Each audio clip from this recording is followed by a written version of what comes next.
What's going on, everybody? Welcome back to another video here on Peg City Hockey. The 2025 NHL entry draft has come and gone, and the Winnipeg Jets made some pretty interesting selections this year. I apologize for having this video up a couple of days after the draft and not really having any coverage going into this draft. This one was kind of an interesting year for me when it came to the Winnipeg Jets and this draft. You know, the 2025 draft already was just going to be weird because no GMs were going to be on the floor. It was just going to be players. You know, the whole thing was kind of going like a weird hybrid digital formula, similar to what we saw during the COVID draft.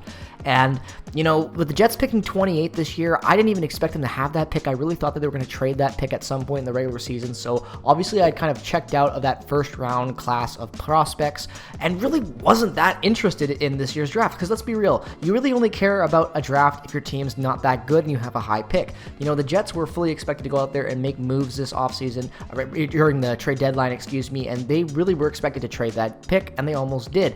Nonetheless, they had that pick going into this year's draft. They were going to select 28th. And, you know, before even the draft began, some interesting news. The Jets signed Hayden Fleury to a 2-year, $950,000 contract. Very fair value. So getting back to the draft, though, I think, you know, with these selections, no second-round pick, a late first-round pick, and then a third-round pick, the Jets were kind of all over the board this year. And when it comes to the selections, I'm still kind of familiarizing myself with them. But, you know, first and foremost, their first-round pick, I really like this guy. I think that he has a really good chance to develop into, you know, a middle kind of sixer guy like that. Not middle sixer, but like a solid, you know, bottom six, bottom pairing defenseman guy, kind of like that. Again, this draft is kind of just, you know, in my opinion, when you look at what the Jets do with late picks and whatnot, it's just about whether or not these picks have room to grow and have some interesting elements to their game. And obviously, most of these guys, all being later round selections, even in the first round, they all have holes in their game. You know, also, this was the 15th anniversary patch that he was wearing on his jersey, so obviously that'll be for sale for soon. I think it's fire. I'm definitely going to get one on my Jonathan Toews jersey. But nonetheless, though, that first round selection, no problems with it. You know, I really like Owen Martin, though, their third round selection, because he's local. Like, when was the last time you actually saw the Jets go out there and pick somebody like local? Like, their first round pick, no problem. But I think Owen Martin, in my opinion, is my favorite pick in this draft. Not because he's some shiny, you know, super elite top six prospect, but because he's defensive minded. He's really reliable in the middle, good face-off guy. Skilled shot, good playmaker, but he's from Oakbank. Like, this is a guy born and raised in Manitoba. He was 4 years old when the Jets came back. Like, he grew up with this franchise, so which just makes me feel crazy freaking old that a guy that was 4 years old when the Jets came back just got drafted. But nonetheless, though, I think it's a great pick. Now, again, this Victor Kingsler pick, I think, is the one that every analyst seems to think the Jets hit a home run on. Apparently, he fell a lot. You know, he had a very, very good World Junior showing, apparently.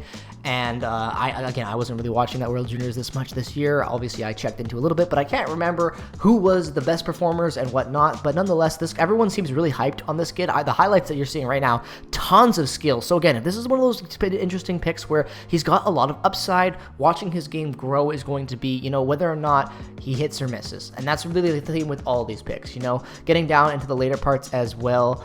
Again, Engel is going to be one of those guys where, again, is he going to hit? I don't know. Like, I like his game now. I'm familiarizing myself more with these selections, but at the end of the day, I have no real problem with any of these draft picks. And I think that's kind of how most of the fan base feels. Like, there were no real wild card picks, no really out there picks. It was all safe picks with guys that have a lot of room to grow.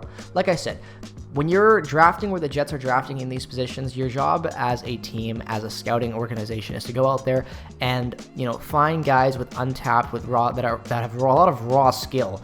You know, again, like, culture is the same kind of thing. Like, this is a guy with a lot of raw skill who's going to need a lot of time to develop, and there's still a lot of questions about his game. But, you know, 47 points in 67 games in the OHL. You know, I just think that there is a lot of potential with a lot of these picks, and that's kind of all you want to look for. You want to look for guys that have that element that, you know, is really a valuable skill now, that where their game has holes where you hope that they can fill that in. And that's pretty much all of the Jets picks. That's the best way to describe all these guys. They all have one area in the sport of hockey where they're really thriving at right now, but their games are incomplete, and they're going to have to all really work on that. And again, I think that The Jets did some really good drafting with these picks. I like all of them. I think that when you really look at the end of the day at what Chevy did with these selections, were there that much value in trading a first-round pick? I thought maybe they would look at doing it, but at 28, there really wasn't much left on the board where the teams would be, I would think, clawing to get somebody. So I think the Jets keeping their picks. I think management really going into this draft with keeping as many picks as they have. Obviously, they are giving up that second-round pick to acquire Luke Shen.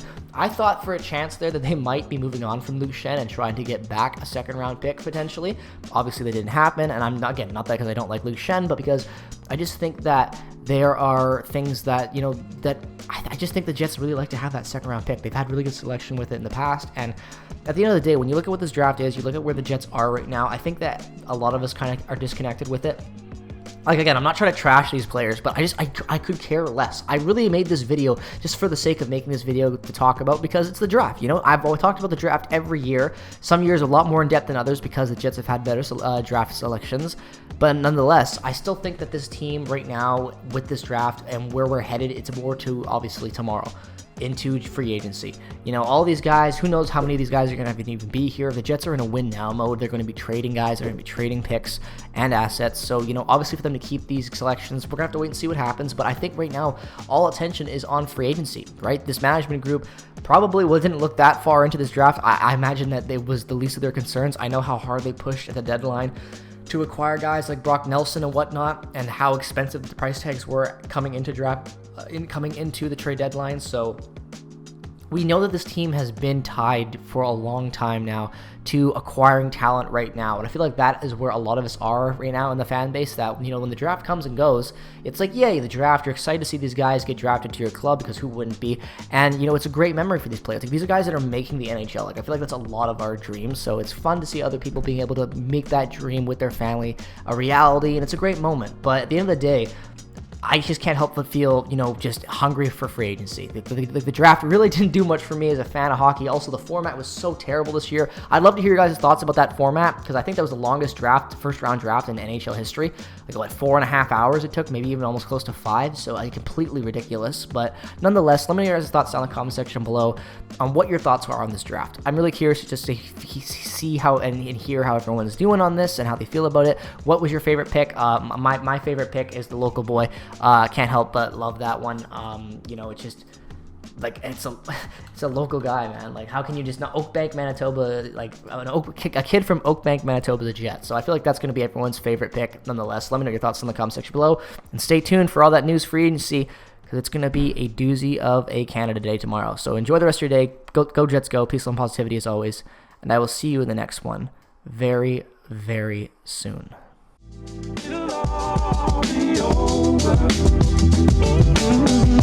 It'll all be over. It'll all be over.